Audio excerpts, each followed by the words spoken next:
கொஞ்சம் கேளு. அது வந்து அண்ணா நான் என்ன சொல்றேன்னா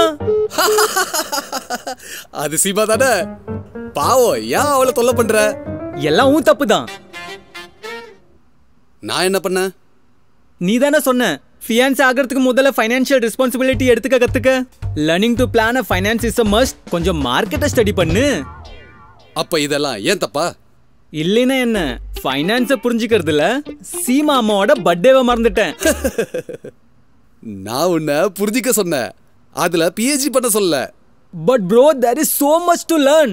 Market cycles, volatility opportunities, long-term compounding magic, and most importantly, debt and equity balance.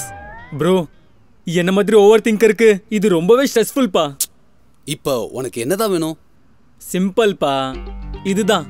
N இன்வெஸ்ட்மெண்ட்க்கு growth opportunities கிடைக்கணும், ஆனா ரிஸ்க் இருக்க கூடாது. நான் என் ஜாபோட சேர்ந்து இந்த மார்க்கெட் ஃபிளக்சுவேஷன் அப்புறம் இந்த இன்வெஸ்ட்மெண்ட் அலோகேஷனை மேனேஜ் பண்ண முடியாதுப்பா.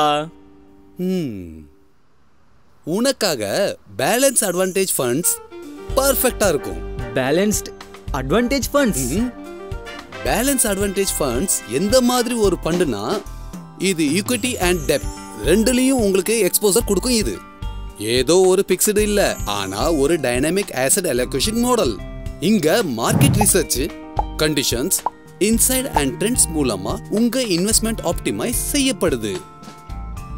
ஃபார் எக்ஸாம்பிள், மார்க்கெட் பிரகாரம் இந்த ஃபண்ட்ஸ் எக்விட்டில இருந்து அலோகேஷனா குறைத்தோ அல்லது அதிகப்படுத்தியோ உங்க போர்ட்ஃபோலியோவை ரீபேலன்ஸ் செய்யுது. இந்த மாதிரி இது உங்க ரிஸ்க் அண்ட் ரிட்டர்ன்ஸ் இரண்டையும் மேனேஜ் பண்ணுது.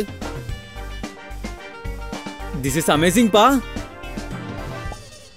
முதலே ஏன் சொல்லல? இவ்ளோ ரிசர்ச் பண்ண வேண்டி இருந்திருக்காது. அப்புறம் சீமா அம்மாவுக்கு எப்படி தெரிஞ்சிருக்கும் நம்ம சசாங்க் ஃபியூச்சர் ஃபைனான்ஷியல் பிளானிங் பருந்து செய்றான்னு? இதுவும் சரிதான்.